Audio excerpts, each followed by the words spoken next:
ভারতের তো মেঘালয়ে যেতে পারিনি, কিন্তু তার সাথে সুনামগঞ্জে এসে খুব কাছ থেকে মেঘালয়টা দেখে নিলাম। নীলাদ্রি লেকের অপরূপ সৌন্দর্যের মাঝে আমরা দুজন নৌকা দিয়ে ঘুরে বেড়ালাম। তার সাথে হাওর বিলাস করতে এসে বৃষ্টি বিলাসও কিন্তু হয়ে গেল।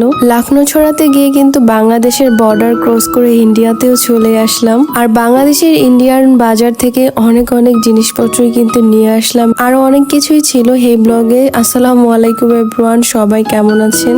গত ব্লগেই তো আপনারা দেখেছেন যে আমরা দুপুরের খাবারটা সেরেছিলাম বোটের রুপটপে, আর তারপরে কিন্তু আমরা ড্রেসটা চেঞ্জ করে আবার নীলাদ্রি লেকে চলে আসছিলাম। যেহেতু নীলাদ্রি লেকে আমাদের বোটটা এসে থামিয়েছিল আর আজকের পুরো রাতটাই নীলাদ্রি লেকে থাকবে, আমরা কিন্তু তার জন্য ড্রেসটা চেঞ্জ করে চলে গেলাম নীলাদ্রি লেক ঘুরে দেখার জন্য। আর এখানে আসার পর এত সুন্দর একটা ভিউ দেখতে পেয়েছিলাম। আর যেহেতু আমি উঁচু উঁচু হিল পরেছিলাম, আমি তো হিল পরে হাঁটতেই পারছিলাম না, যেহেতু একদমই মেঘালয় ঘিরে ছিল